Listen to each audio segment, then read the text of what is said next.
We believe this is the big one that killed the little boy. I mean, this guy's a monster. He's one of the biggest crocs we've seen. A crocodile this size is between 3,000 and 5,000 pounds a square inch on its bite. Wow. Wow.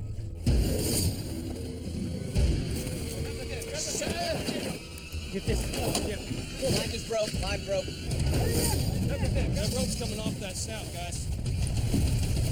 Careful, watch it. Oh, I believe in the American dream. I just don't know if you can do it in America anymore. This season on The Legend of Croc Gold, There's reports of gold all over the island. one man embarks on the adventure of a lifetime. We're going for it! Let's go! A daring mission People are eating in Bougainville every year with crocodiles. to unearth a fortune in undiscovered gold Let's see. Look at that. That's a chunk of gold. and save his family from financial ruin. That is amazing.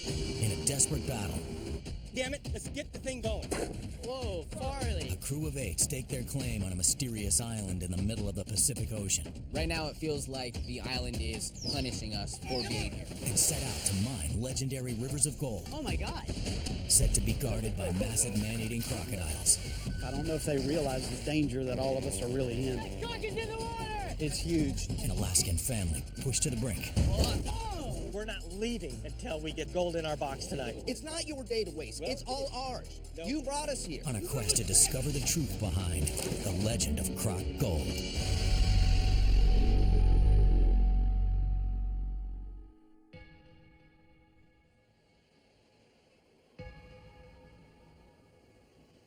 Alaska. After more than a decade, gold miner Farley Dean is shutting down his family mining operation. 3 straight bad luck years have left Farley on the verge of financial ruin.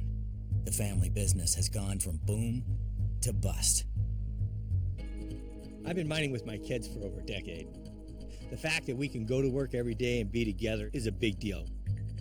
We spend a lot of quality time together, and I can't think of anybody I'd rather spend my time with than my own kids.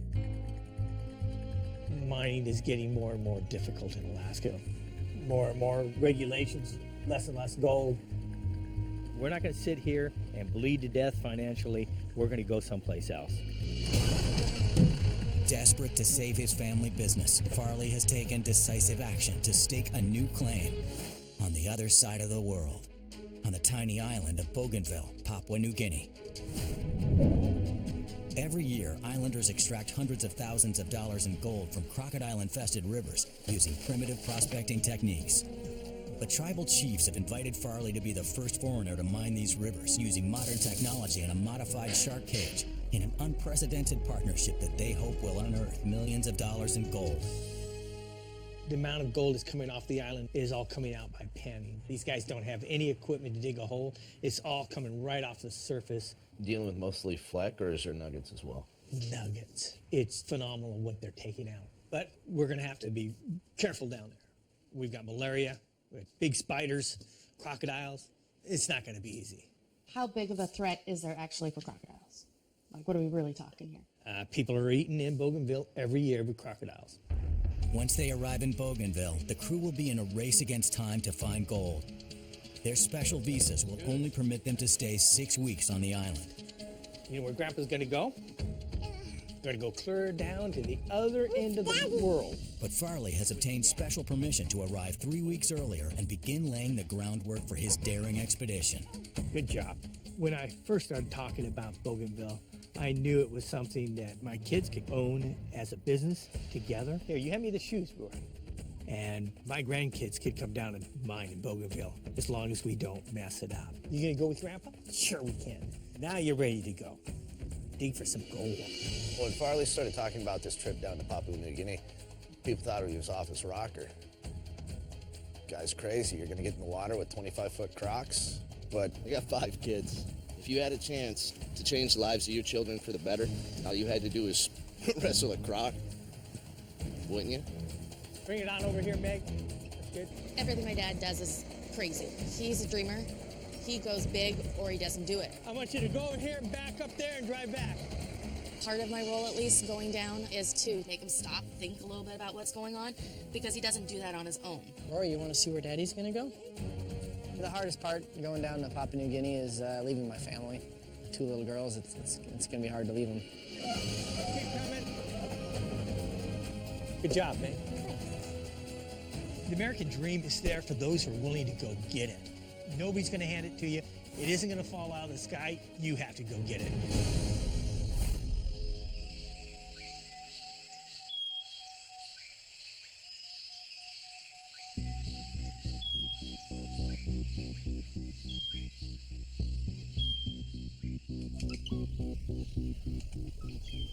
There's just so much life here. It's amazing. It's like stepping back in time, really. God. Tell you what, Joe man's always up to some crazy. Yep. Bougainville Island, 3,500 square miles of impenetrable jungle and deadly rivers, swarming with killer crocodiles and teeming with gold. Bougainville was created by the convergence of 3 tectonic plates, which crashed together, forming volcanoes. For thousands of years, these volcanoes blasted gold from deep within the earth to the surface, and heavy rains washed it into rivers and streams, where it has laid untouched for centuries. Watch yourself. 12 hours after arriving on the island, Megan, Bryce, and Ian are traveling down the Simiku River to meet with Farley, who arrived on the island 3 weeks earlier to begin laying the groundwork for their daring mining expedition. What did he get us into, huh? Recent floods have temporarily closed all roads in the area, leaving Ian and the others with no choice but to brave a dangerous 4-hour boat journey downriver. Actually, to be totally honest, I'd never heard of Bougainville before Farley talked to me about it. And then I got here, and it's hot as hell. There's bugs here, there's crocs here. The ants here sting, and it hurts. It's ridiculous. You sweat tying your shoes here. Oh, there's a nice little fish. I was looking at that underwater. So jumpy. Not cool. So not cool. So what do you think of Farley, Wendell? I think Farley is a crazy man. Prospecting here is very, very risky. There's gold in here, but those golds are guarded by crocodiles, you know. The minute you get out there to get those golds, he'll be gone in a second. We know there's gold here, but we also know there's crocs. Everywhere where there's crocs, there seems to be locals saying, yeah, that's where the gold is. You just gotta deal with the crocs. Right there. Holy, that's one there. That's a croc. How big is that? It's gonna be like I said, that's about a 10, 12 foot long crocodile. You can barely see them. Damn. Pucker factor just went up.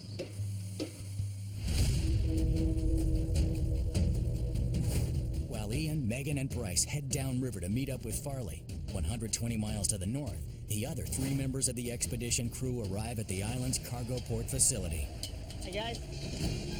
Farley has arranged for them to pick up the dredging boat and crucial mining supplies that he shipped from Alaska 3 months earlier. The crew is scheduled to rendezvous with Farley and the others in the morning, but they're on a tight deadline with only 2 hours to depart, or they risk spending the night in the wilds of Bougainville Island. Right now we're splitting up. We're going to send Jen over to customs to deal with them, and then Ben and I will be looking for our container and the boat. So that way we try to take care of this as quickly as we can. That's it. That's what we're looking for.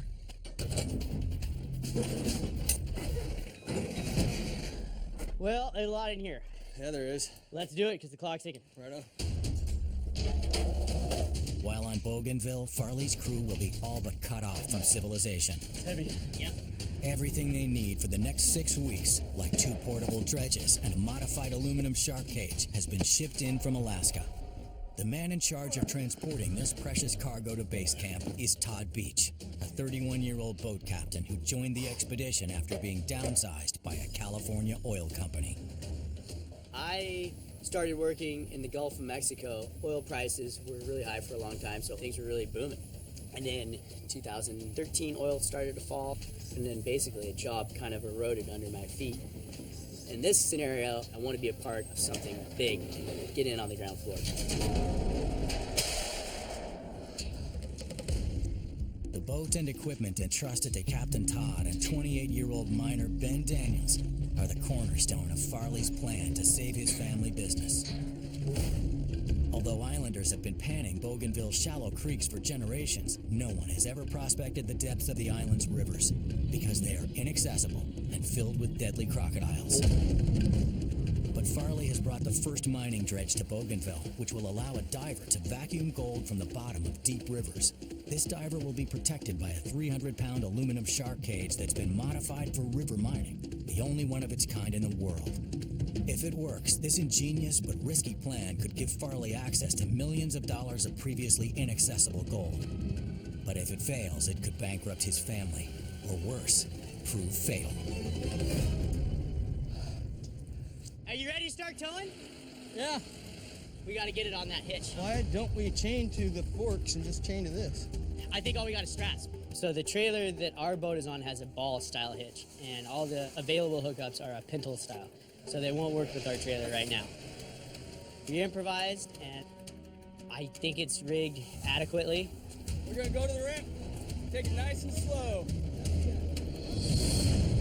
This launch ramp is like nothing I've ever seen. It doesn't have a big angle, a grade to it, and then at the edge of the launch ramp, it drops off into like 30 feet of water. Nice and slow. This is a tense and critical moment. All of Farley's mining equipment is on the boat. One mistake, and it could slide off and sink to the bottom of the bay. The expedition will be over before it even begins. 2 meters! All right, signaling. Let's stop right there! Let's stop right there! Coming up, Hi. a heated confrontation threatens to end Farley's mission before it gets started. It's okay. Watch your back. And later, the legend of the island's killer crocs becomes all too real. Get up in the boat.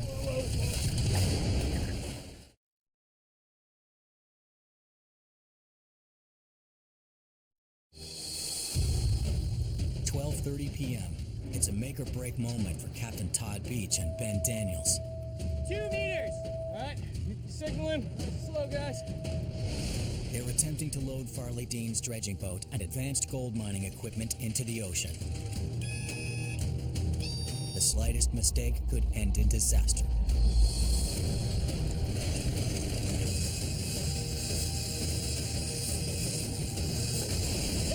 All right, yeah. Thank you! There we go. 120 miles south of the port, Ian, Megan, and Bryce continue their difficult journey downriver. You said not that far up this river, but we've been going for a couple hours. We'll be there. We'll be there. It's no far. Oh, yeah, it's no far. Flood-damaged roads have forced them to take a risky boat ride to meet Farley, who's been on the island for 3 weeks, preparing for his team's arrival. I trust Farley because I've worked with him for years, and he's never led me astray. Oh, check it out, check it out. Wow. The reason I'm here, I grew up mining. I have construction background. I know what it's like to live off the land. And while Megan is the Farley Whisperer, I'm the Farley Screamer. Oh, it's a whole tree across the river. Is it safe to get out? It's not really that safe. I don't want to be in that type of water getting out. I mean, we just got here. Wendell's freaking out about crocodiles, telling us they're in there. And I'm like, what in the hell has my dad gotten me into?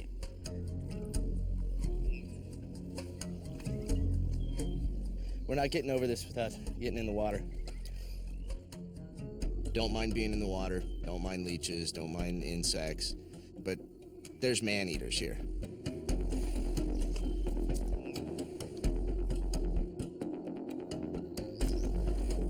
These things are apex predators. Keep an eye out. Yes, yeah. They're the perfect killing machine.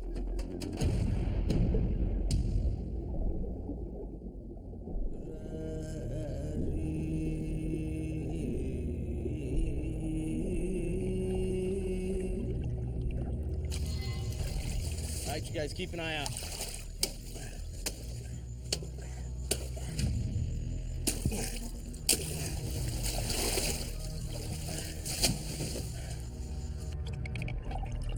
It opens up right here.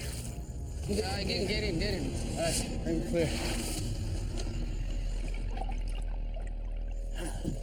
All right, I'm done.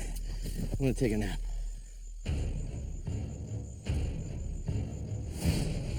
Bougainville Island is one of the most dangerous and inhospitable places on Earth, a treacherous land where bloody civil war raged just 2 decades ago. But Farley believes this hellish environment may be the answer to his prayers, an untapped treasure island that can breathe new life into his dying family business. While most Alaskan gold claims have been mined over and over again by generations of prospectors, Bougainville has only been mined by islanders using primitive techniques. If Farley is right, the hidden mother lode on Bougainville could rival that of the Yukon in 1899. 3 p.m., Captain Todd and his crew have still not left port. The boat and mining equipment so crucial to Farley's plans have yet to be cleared by customs inspectors. Getting the boat in the water went according to plan. The hang-up now is Crocodile Jim. He's going through customs still. We were on schedule, and now it's looking like it's going to be really close to get to camp before the sun goes down.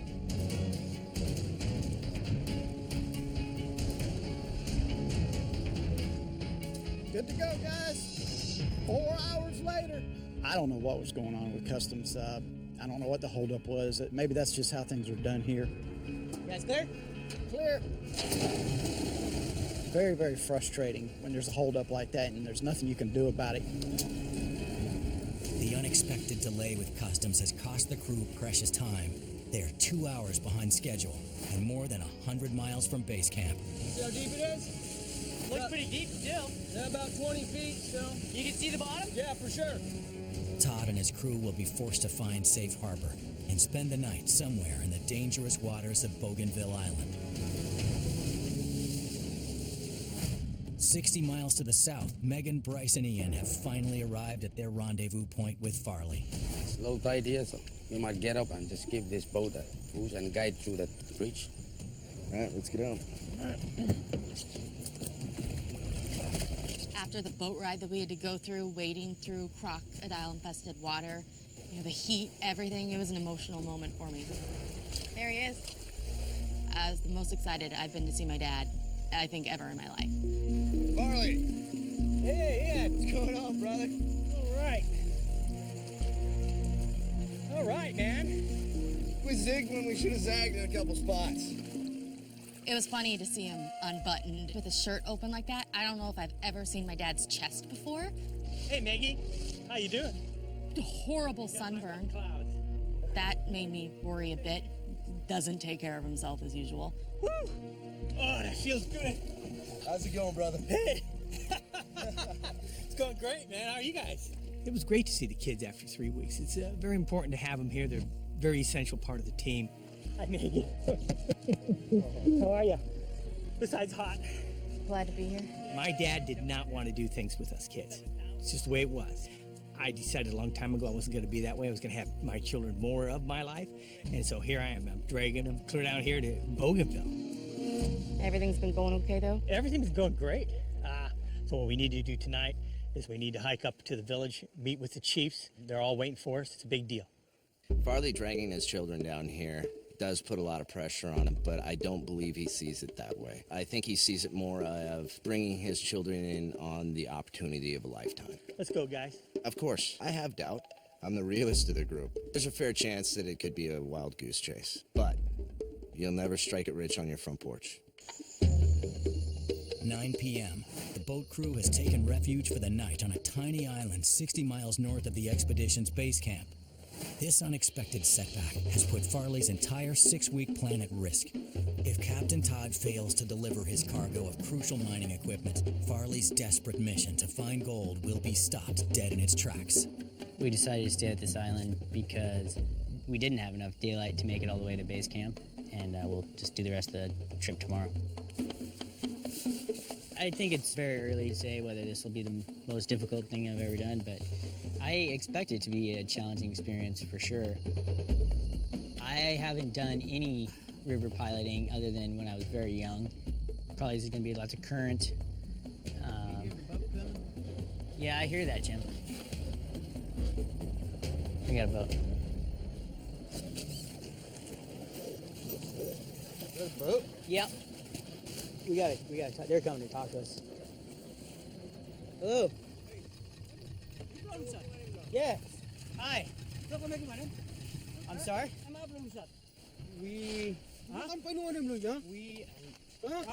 We're here. We were traveling. We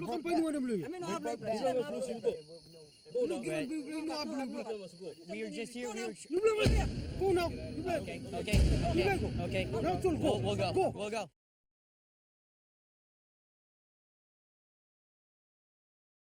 Yeah, get ready. They're coming to talk to us. 9 p.m. Hello. Captain Todd and his crew have been charged with transporting the first modern-day mining equipment ever to arrive on Bougainville. But they've been forced to make camp on a tiny island 60 miles north of Farley Dean's base camp. Hi. I'm sorry? And a group of angry islanders has threatened to bring their entire mission to an early end. We're here. We were traveling. We were just here. Okay. We'll go. Jim, get your stuff as fast as you can. Just get your backpack. One second. It's okay. Just leave it. Watch your back. How the hell are we gonna get out of here? We got the boat. Hey, we're going. I thought we were alone. I did too, man. They saw us pull in there or something. They saw a boat. We saw them get off the boat with machetes and sticks. All right, let's go. I felt like if we had resisted, they probably could have gotten violent. They were pretty worked up. Let me hop on and fire up, you guys. I didn't hear any English except from one guy, and all he kept saying is, "You must go, you must go, you must go." Hey Todd, there's a bunch of reef over here to your left and to your right. We got a narrow shot getting out of here. Okay. The crew is now adrift at sea. If they fail to reach Farley, his bold mission to find millions of dollars in gold and bring his family business back to life will be dead on arrival. I don't have a great plan. We're just gonna move the boat a short ways, anchor up, and hopefully we don't get bothered again. And just keep a watch all night. It's gonna be a sleepless night.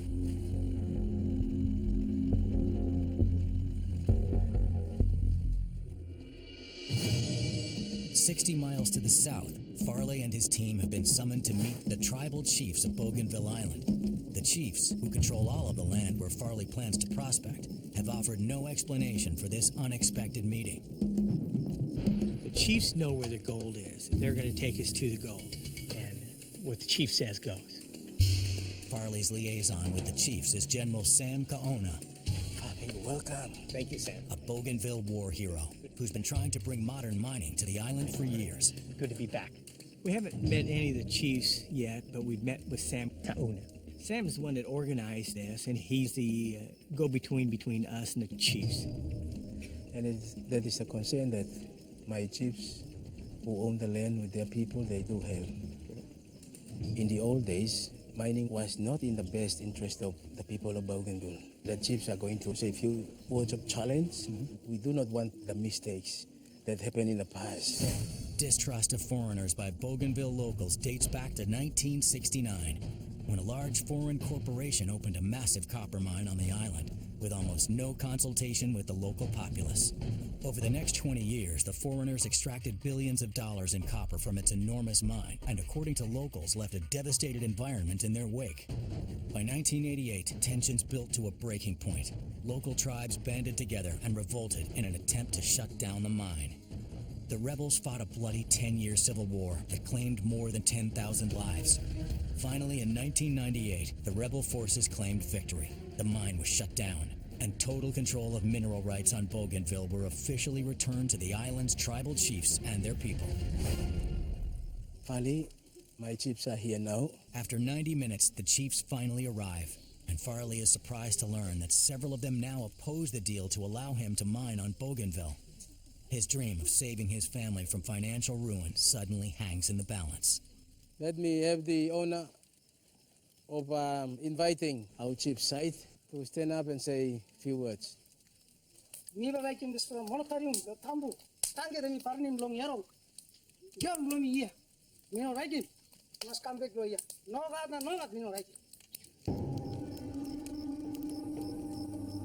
This was not how I expected the night to go. I kind of thought that everything had been worked out. It wasn't. There was still a lot of hostility. There was not a single smile on the faces, and it was really tense. At the beginning, the challenge will be difficult, but we have the opportunity to do something really special. It is so difficult. Trust me, blow the white man. Disability now come up. Where chemically affect him now? Chief, please let me address a few things. No chemicals. We will never use chemicals in Bougainville. It felt like an interrogation. It was a show of force, and they got their point across. How would I trust you that he will do something good for me? This is going to be an uphill battle. We may be going home. Coming up, he will chase you out. Farley fights to keep his dream of island gold alive. We did not come to Bougainville with a gun. And later, where there's gold, there's killer crocs. Farley, get up in the boat.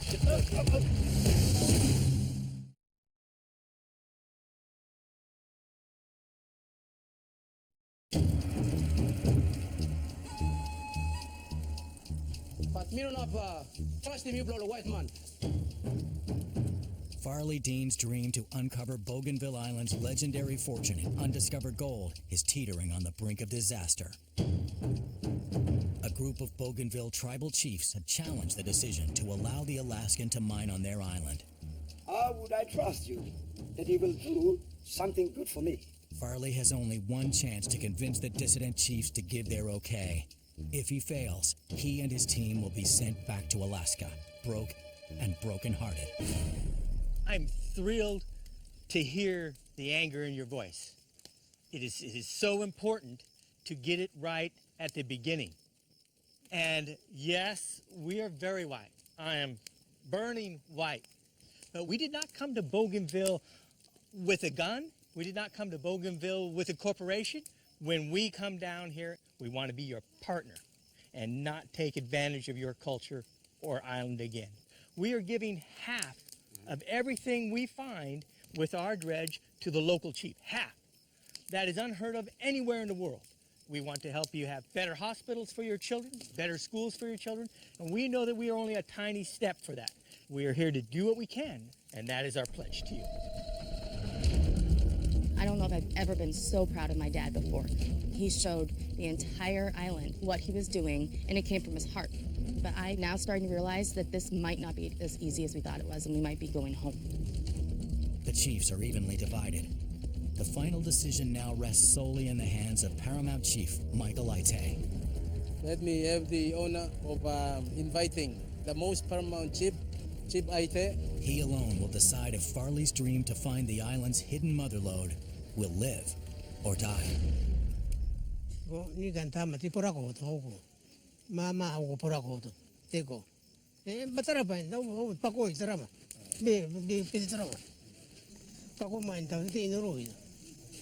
Chief is now giving his blessing for the wheel mining to take place in his own land in Queen River. The Queen River has the most high percentage of gold in there, but if you do anything wrong, just like he chased colonial people out, he will chase you out. After seeing that meeting tonight, I'm worried. I kind of thought that everything had been worked out. I thought my dad kind of taking care of that. That was a total interrogation. We're gonna be walking on eggshells. It's like being on probation. And they're gonna be on our heels every second. And if they don't like something, we're gone.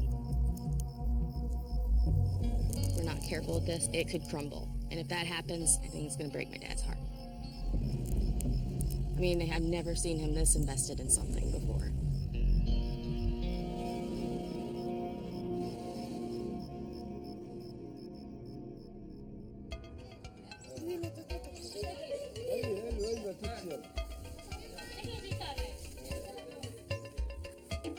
Today's plan is to meet up with the boat crew and to start building base camp. Everybody here is on a 6-week visa. It's not a lot of time. If we don't find gold, it'll take me years to recoup from this financial burden of making this trip, and we won't come back down. Hey, wake up! Hey! What the hell? Supposed to be getting ready for us. There you are. After a long night on the open ocean, the boat crew and their precious cargo of specialized modern mining equipment are safe at base camp. This is it. Look at this spot. More than a year of intensive planning has finally come to fruition, and Farley is on the brink of making his dream come true. But first, the team needs to establish a base of operations. Well, as you can see, we've got stakes. We've got a small cabin here. We've got another cabin here, and we've got a bigger cabin over here. So what's going to happen is I'm going to take Jim. We're going to go on out. And we're going to start exploring the Queens River right away. So you guys are going to be in charge of taking care of this and getting this done. Okay. All right, you guys, we're going to start over here. Stuff's heavy? Yeah. Perfect. Let's go. Let's get this done. We're burning daylight. While Ian leads the construction team, Farley and crocodile expert Jim Green travel to the Queens River. Tribal chiefs have reported that in the past 15 years, locals have pulled nearly $500,000 from the banks of the Queens using only primitive panning techniques. We'll go up a little ways, we'll do some panning, see what we can find, and then just keep working our way right up the river. Farley is confident that his modern mining equipment will match that amount or more every month. But first he must locate gold-rich terrain that he can begin prospecting with his dredge boat. I'm very excited about panning in the Queens River. There could be a lot of gold at the bottom of that river. Well, guys, since we're going to be traveling up this river, I'd just like to make a few points very clear so that, we'll be safe. There's been crocodile attacks recently. The very recent one was about a 15-foot crocodile just grabbed one young boy down the river just a month ago. I've been working with alligators and crocodiles my whole life. Basically, it's just about all I've ever done. This doesn't look like crocodile country. I don't know what it does. Man. I bet there's crocs from one end of it to the other. I'm not really necessary as far as the gold mining, but the crocodile danger where we're going to be working at is actually really high, and it needs to be under the supervision and direction of somebody that knows these animals. There's one right over there. See the yellow underneath? Right there. Yep. Right there at the green brush. Not a real big one, but there's a young one, there's an old one. Look how well she blends in. He's not even bothered by us. Our biggest challenge is actually getting past these crocodiles to get to the gold in the river. The big crocodile we're going to have to worry about is going to come up out of nowhere. You're not going to see it. You're not going to hear it. Some of this I don't think is going to be a good idea. I believe the team is headstrong. They're determined they're going to find gold. I don't know if they really realize the danger that all of us are really in. Coming up. Chris, any movement down that way? Just when Farley finally has gold within his grasp. Farley, get up in the boat. Get out of the boat now. Bougainville's legend comes alive.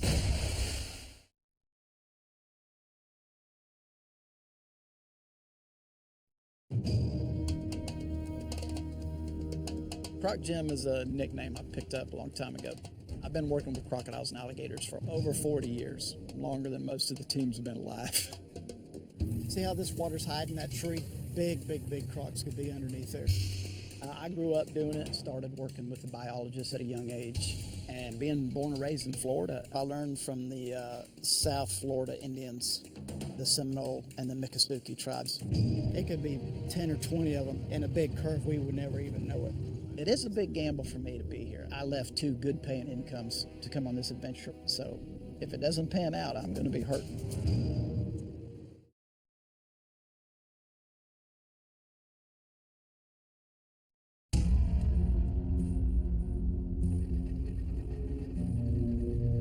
Keep an eye on these sandbanks for croc prints, drag marks.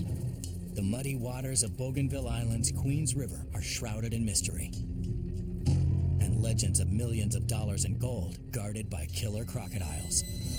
In the past 15 years, local tribes people have pulled nearly $500,000 in gold from the sandy banks of the river. Farley Dean is scouting for gold-rich terrain where he can deploy his modern dredging equipment in search of a multi-million-dollar fortune in gold that'll breathe new life into his dying family business. We've gone up the river far enough, I'd like to do a test. So maybe this next bar up here, we'll take a good look at it. Just do a quick pan. Let's check it out. Just keep your eyes open. Legend is that the gold in the Queen's River is guarded by very big crocodiles. Perfect. Great job, Chris. Nobody goes near that river. I'll just bring the boat up a bit. Looking for gold, I think it's going to be a very big problem. The gravel and sand banks along river bends are prime locations for finding gold. Fast-moving rivers leach gold and other minerals from rock and wash it downstream in heavy currents.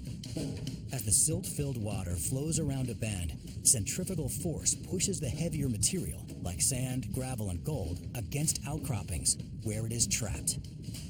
Eventually, this builds up to form riverbanks. These are the areas Farley will be scouting for gold. How's it look, Jim? We got some matted down areas in here. They've been here before. Wow. Well, probably this morning. Keep your eyes peeled. Okay, bud. It won't take me very long.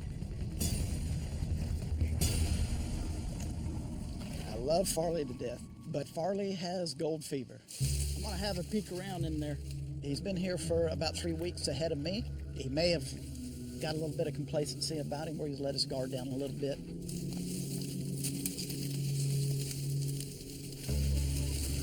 These things can strike without warning, and they seem to strike out of nowhere.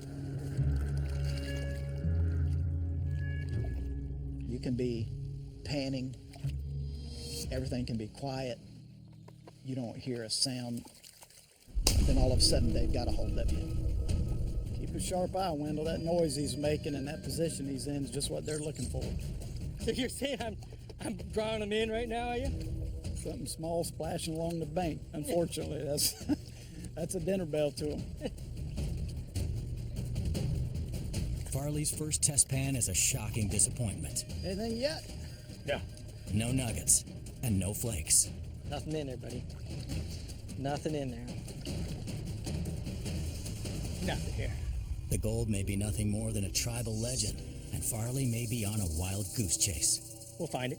It's here. We know it's here. This is where Chief sent us to be. This is where we want to start. Sounds good. Probably try right here, guys.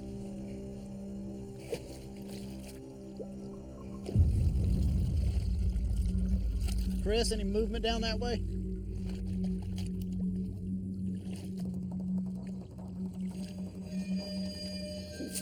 Oh, Farley, get up in the boat. Get the boat. Get out of the water now.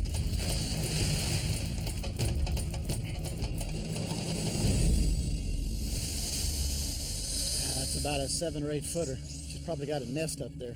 Wendell? Let's get the hell out of here. Let's get the hell out of here now. Before we're going to lose somebody. We actually got to prospect 3 different locations. Didn't find anything. It takes a lot more than this to discourage me. We know we've got a long road ahead of us. It seems like the whole island is working against us. The sun is way overbearing. The rivers are very difficult to navigate. 3 meters. The Chief's looking over my shoulders all the time. We've got crocodiles in the river. About to piss down rain. I believe that Bougainville's got gold. The question is really going to be, is the island going to let us have it? This season on The Legend of Croc Gold. We can figure this out. Modern technology and tribal traditions collide in a wild, dangerous race against time. There's no turning back. We're not doing this twice. As Farley and his crew risk life and limb. Guys are hurting. Everybody's down. To strike it rich. It's about time. On the mysterious and deadly Bougainville Island. The island just doesn't want us to be here. They take on Mother Nature. I don't know if they realize the danger that all of us are really in.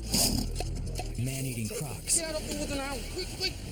Even each other. I'm not going to get hurt waiting for you to figure out that you... In a desperate 6-week battle. Here we go. Hold on. Oh. This is why people don't go up this river. To find the truth behind The Legend of Croc Gold.